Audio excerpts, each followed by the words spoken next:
Hello and welcome back to the HT Cast, a one-stop training hub for realtors, hosted by realtors themselves. The HT Cast is co-hosted by Dean Cheatham and myself, Ben Rogers. Dean serves as one of the owners of Hometown Realty, the largest and highest producing locally owned firm in Central Virginia. Today, we continue our series called The One Thing, where we interview realtors to find out what is their one thing they've done consistently in their business that's led to their success. Today, I'm excited to be with Dara Nicely, who I guess his home base is the Ashland office, even though I know she's been working from home really ever since she started. It looks like she's got a nice setup there. Dara's been in the business for almost 17 years. So Dara, we appreciate you coming on with us to the HT Cast and talking about your one thing. How are you doing today? I'm doing great. Good. Well, thank you. Thank you again for joining us. I wanted to ask you, if you wouldn't mind, just for the listeners, let's start with just a quick bio on you, but from you. Okay. So like Ben said, I've been selling real estate almost 17 years. I changed careers at that point from corporate accounting to real estate. And that was an easy transition for me because my mom had been a realtor since I was in high school. Did you say corporate accounting? Yes. Wow. Okay. Maybe a little bit more energy in the residential real estate market, huh? For sure. But I did have some pretty cool positions that were fun. Yeah. Yeah. So it was an easy transition. My dad's a builder, my mom was a realtor, and it just worked well for me to switch. Very good. Well, I guess you and I relate a little bit in terms of family having some kind of experience in the business. So it's obviously always good to have mentors for sure. Dara, I know that you prepared for the listeners today. I know we're gonna talk about one thing, your one foundation that's really led to your success. But before we get there, you had, I think, 4 quotes or sayings or things that have guided you in your real estate career. So I'd love you to go through those. Let's hear some examples of each, and then we'll get back to what is the one thing that's most important. Okay. So my number one is a quote, and it's, whatever you do, work at it with all your heart as working for the Lord, not for men, Colossians 3:23. And this is our family's quote. So my kids hear it all the time. My husband hears it all the time. And so I always tell them, if you're going to do this, you're going to do it to the best of your ability. I don't care if you're taking the trash out. You're going to do it to the best of your ability and give it 100%.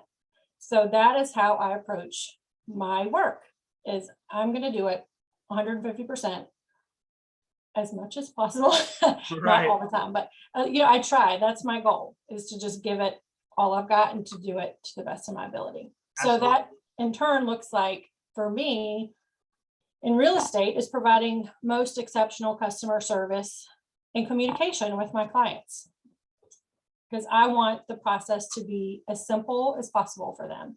I don't want them to have to worry or do anything that they would normally have to do. I just want to take care of it.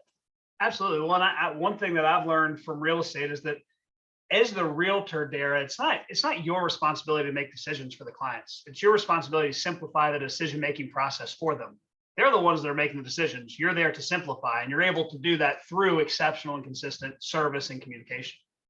Absolutely.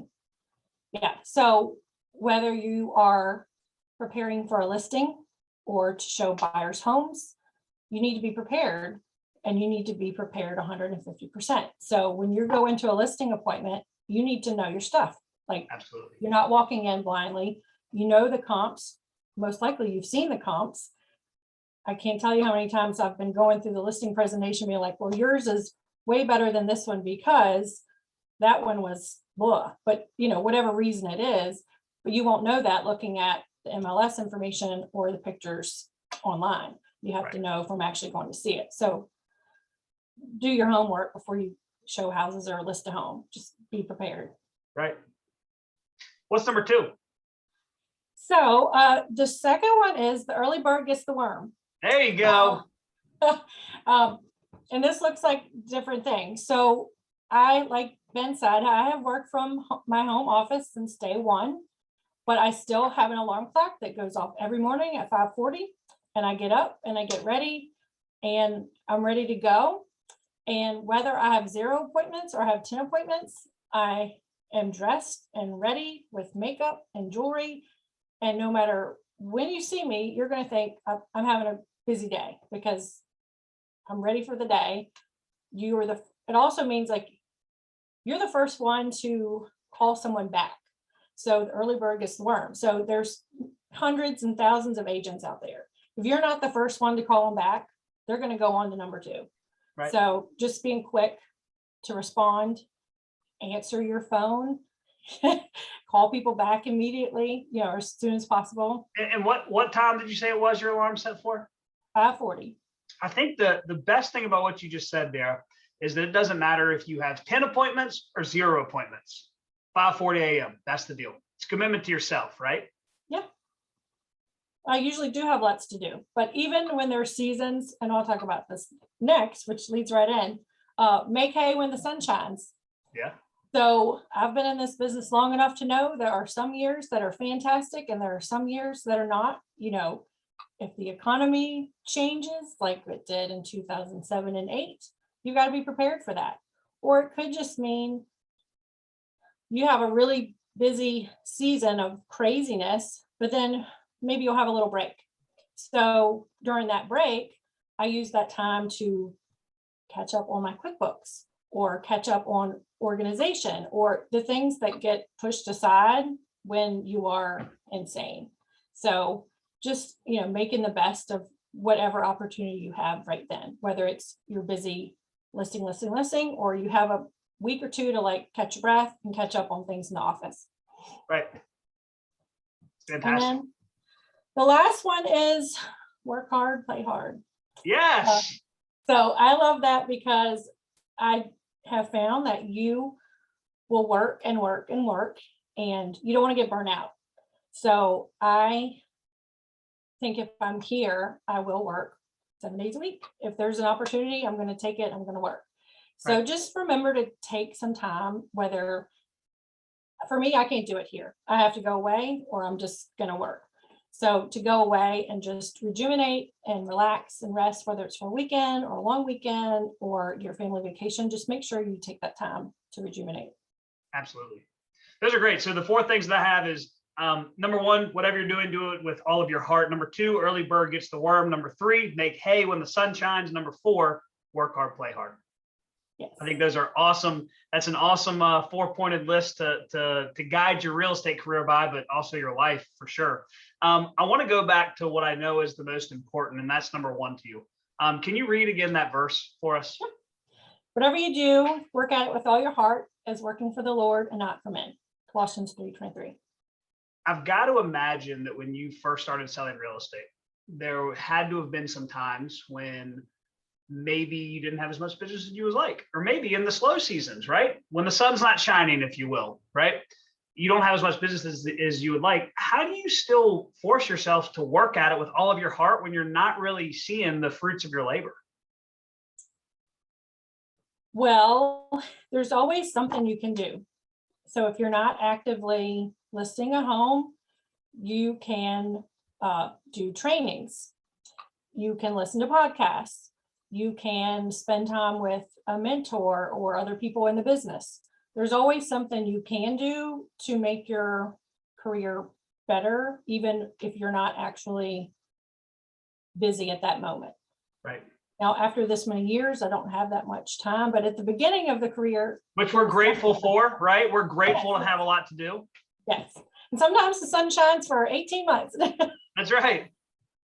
That's awesome. When you think about doing things with all of your heart and putting forth a just unbelievable, undeniable effort, who do you think of? Who's your mentor in this, in pursuing this idea of doing it with all of your heart? Who do you think of? So I for sure learned this from my dad, I'm like his duplicate copy in female form. So we have the same drive, type A personality, get it done today, don't wait for tomorrow. And watching his example my whole life has definitely shaped me. And to this day, I still feel guilty if I lay on a hammock for a minute because I'm not being productive. So Right. Yeah. he's definitely been my mentor and my example. That's awesome. If you're what's maybe the best piece of advice that your father has given you that you could pass on to the rest of us? Work hard. That he's taught us that from the time we were little children, was to work hard. I mean, they left us a list of chores every day in the summer, and it didn't matter if he really didn't have anything for us to do. He would tell us to pick up the rocks in the field. It didn't matter. He wanted us working. And that has definitely formed and shaped who I am and my personality and my work ethic and my success. I think you said it best earlier when you said it doesn't matter what you're doing, similar to taking out the trash. Do that with all of your heart, right? Everything that you got. Mhm. I really like what you say about that there's always something that you can be doing, even if you don't have business right now. You can do some training, you can listen to podcasts, you can read, whatever. What is your form of training or maybe listening or growing or personal growth and development? Do you have a favorite podcast you listen to? Do you like the hometown trainings? What would you recommend to an agent that's maybe plateaued or new in the business in regards to getting better? What would you recommend? So I don't have a particular podcast or anything that I would recommend for new agents, but I would recommend spending time with experienced agents, because I felt like I trained under some very experienced agents when I was brand new, and got one of which was my mom, because she did it for a couple years after I started. But with her, with the other people in my office, just being with them and learning from them, I mean, I still to this day remember things I learned literally like the first week of training I had at the office.